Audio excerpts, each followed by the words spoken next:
F&Oకి షేర్స్కి పర్సెంటేజ్లో చాలా తేడా ఉంటుందని చెప్పాను కదా.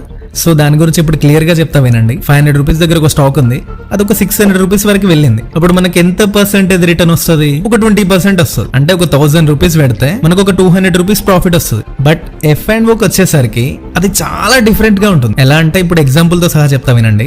ఇప్పుడు నిఫ్టీ ఇండెక్స్ ఉంది, అది ఒక 20,000 దగ్గర ఉంది అనుకుందాం. ఈ 20,000 దగ్గర చాలా కాంట్రాక్ట్స్ రన్ అవుతుంటాయి. కొందరు నెక్స్ట్ వీక్ వరకు పెరుగుతుందని, కొందరు పడుతుందని, కొందరు చాలా మంది కొనడం అమ్మడం చేస్తూ ఉంటారు. సో నిఫ్టీ పడుతుంది అనుకున్న వాళ్ళు పుట్ కొంటారు, పెరుగుతుంది అనుకున్న వాళ్ళు కాల్ కొంటారు. ఓకేనా? సో నిఫ్టీలో నెక్స్ట్ వీక్ వరకు ఒక 10% మూవ్ వచ్చింది అనుకోండి. ఈ 20,000 దగ్గర ప్రీమియమ్స్ ట్రేడ్ అవుతూ ఉంటాయి. 100 రూపీస్, 200 రూపీస్, 150 రూపీస్ ఇలా. సో ఎగ్జాంపుల్ ఇప్పుడు మనం ఒక 100 రూపీస్ ట్రేడ్ అవుతుంది అనుకుందాం. ఓకేనా?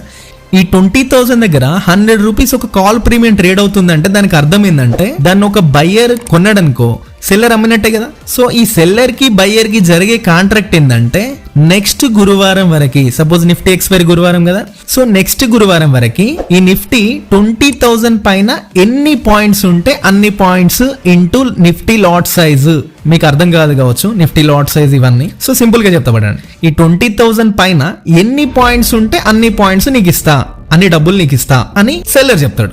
బయ్యర్ ఏమంటాడంటే ఈ 20,000 నుండి ఏమాత్రం పెరగకపోతే, ఓన్లీ 20,000 వరకే మార్కెట్ క్లోజ్ అయిపోయింది అనుకోండి, నా 100 రూపీస్ నువ్వే తీసుకో. ఒకవేళ 20,000 పైన ఎన్ని పాయింట్స్ ఉంటే అన్ని పాయింట్స్ నాకు. ఒకవేళ నిఫ్టీ 20,005 దగ్గర క్లోజ్ అయింది అనుకోండి, అతనికి 5 రూపీస్ మాత్రమే ఇస్తాడు. 95 రూపీస్ సెల్లర్ కి ప్రాఫిట్. ఓకేనా? అదే ఒకవేళ ఇది 20,000 నుంచి 22,000 వరకు మూవ్ అయింది అనుకోండి, ఆల్రెడీ 100 పెట్టి కొన్నాడు కదా. సో ఈ 20,000 నుంచి 22,000 పోతే సెల్లర్ ఏమని చెప్పాడు?